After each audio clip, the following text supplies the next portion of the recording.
এই মুহূর্তে আমি রয়েছি তারাপীঠ। হ্যাঁ, তারাপীঠ শ্মশানের ভিতরে যে আমাদের যে দ্বারকা নদীর ঘাট রয়েছে, ঠিক ঘাটের পাশেই রয়েছে। এখানে আপনাদের আমি কিছু দেখাবার জন্য নিয়ে এসেছি শ্মশান।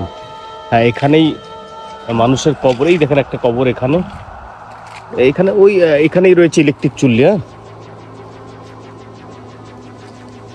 যেটা দেখাবার জন্য নিয়ে এসেছি আপনার, সেটা হচ্ছে এগুলো দেখতে পাচ্ছেন।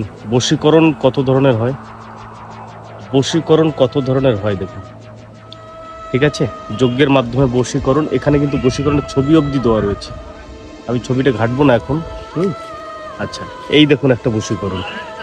এই দেখুন একটা গাছে, কিন্তু এটা, হ্যাঁ, একটা গাছে সব বশীকরণ বাঁধা রয়েছে। এগুলো কিন্তু 100% বশীকরণ হওয়া সম্ভব, বা বশীকরণ হবেই। এই দেখুন ছবি, যার যার ছবি দিয়ে শেষে কিন্তু বশীকরণ করে গেছে। এই দেখুন বশীকরণ, হ্যাঁ, 100% বশীকরণ হওয়া সম্ভব। ঠিক আছে, এই দেখুন। হ্যাঁ, আরও আছে, আরও আছে। এখান দিয়ে প্রতিটা গাছে গাছে কিন্তু রাখা আছে। এই দেখেন লাল লাল কার দিয়ে সব বাঁধা রয়েছে। এটা তারাপীঠ সিদ্ধপীঠ। আমি সেই জায়গায় এখন রয়েছি। এই দেখুন বশীকরণ বাঁধা রয়েছে। এই দেখুন বশীকরণ।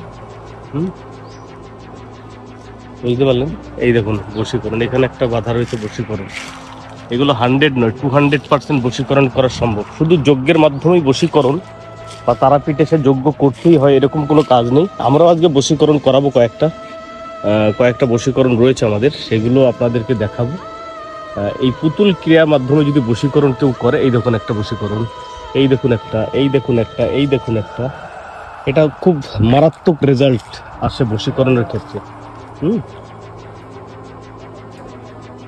আগামী পূর্ণিমাতে আমি থাকছি তারাপীঠ।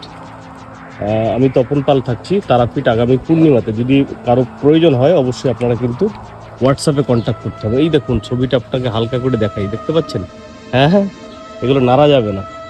আপনি নাড়তে পারেন, আমি একজন তান্ত্রিক হিসাবে নাড়তে পারি না, কারণ একজন সিদ্ধ কাজের জন্য দিয়েছে। একটা ছেলে একটা মেয়ে রয়েছে এখানে, একটা ছেলে একটা মেয়ে। 100% বশীকরণ করা সম্ভব। ঠিক আছে।